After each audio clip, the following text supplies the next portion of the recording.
Mark ఉపచారము, పౌలు సేవలో, పౌలు సువార్తలో ఉపచారము చేసేవాడుగా ఉన్నాడు.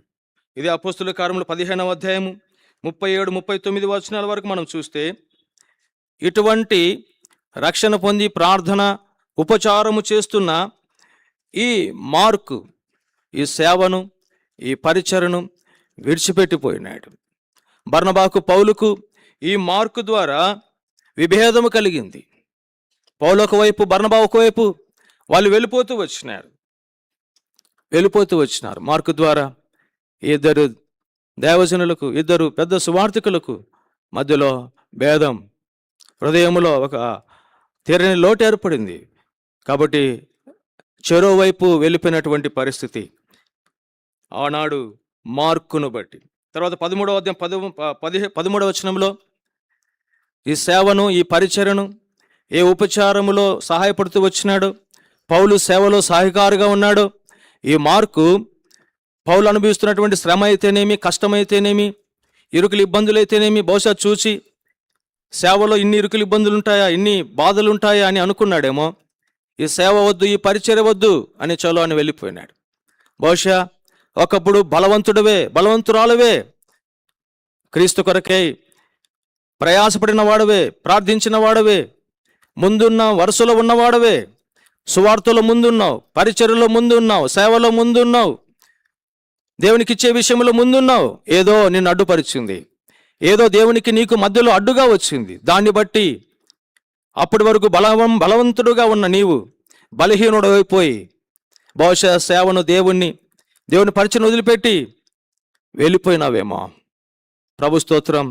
తిరిగి వెళ్ళిన, సేవను వదిలిపెట్టి తిరిగి వెళ్ళినటువంటి ఈ మార్కు 2వ తిమోతి 4వ అధ్యాయం 11వ వచనంలో పశ్చాత్తాపము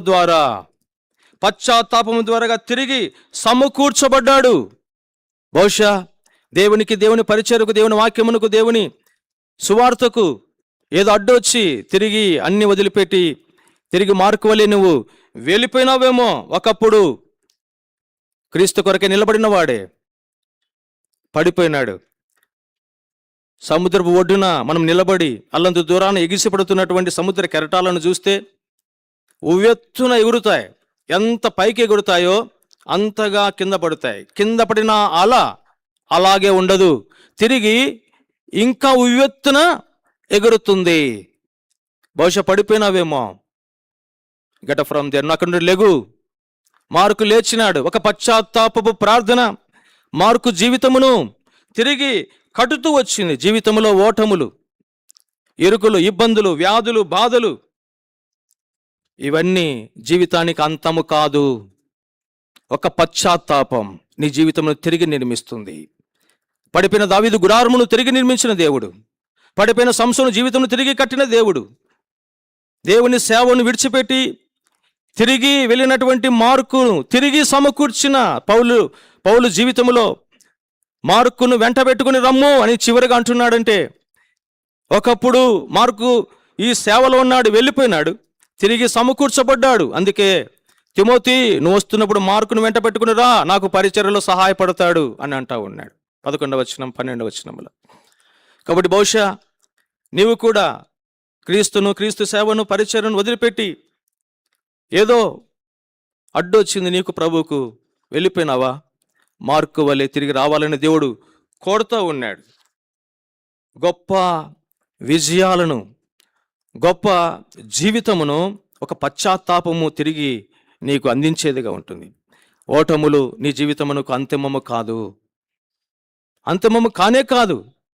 నీ యాత్ర జీవితంలో ఏదో ఒక మైలు రాయది, అంతే అడ్డు రాయది. దాని తర్వాత చీకటి తర్వాత వెలుగు ఉంది బైబిల్లో. మారా తర్వాత మధురం ఉంది, ఏడుపు తర్వాత నవ్వు ఉంది, ఐగుప్తు తర్వాత కానాను ఉంది, భూలోకం తర్వాత పరలోకం ఉంది. బహుశా పడిపోయినావా, జారిపోయినావా, దేవునికి దూరం అయిపోయినావా? దేవుని సేవ, పరిచర్య, పని, సువార్త వదిలిపెట్టి బహుశా ఉన్నావేమో. వస్తావా ప్రభు దగ్గరికి?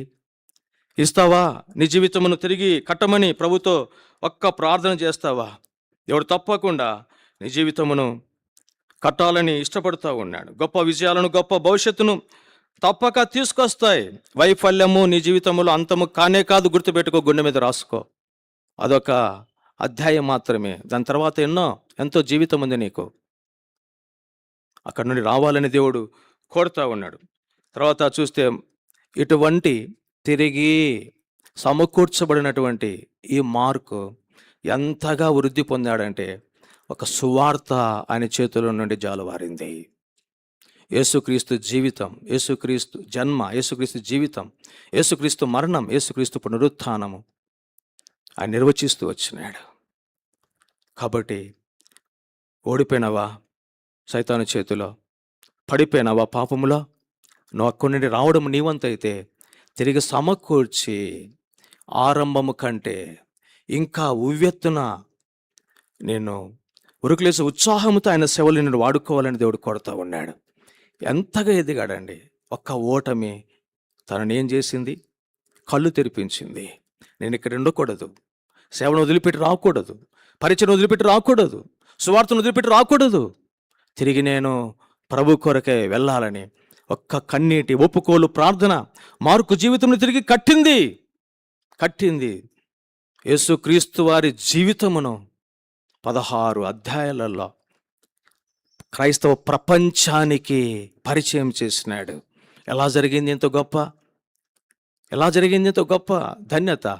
ఒక్క ఒప్పుకోలు ప్రార్థన. బహుశా మార్కు వల్ల నిన్ను ఒక ఉన్నతమైన ఆత్మీయ స్థానంలో దేవుడు ఉంచాలని కోరుతా ఉన్నాడు. వస్తావా ప్రభు దగ్గరికి? పడిపోయిన నీ స్థితిని దేవునికి చెప్తావా?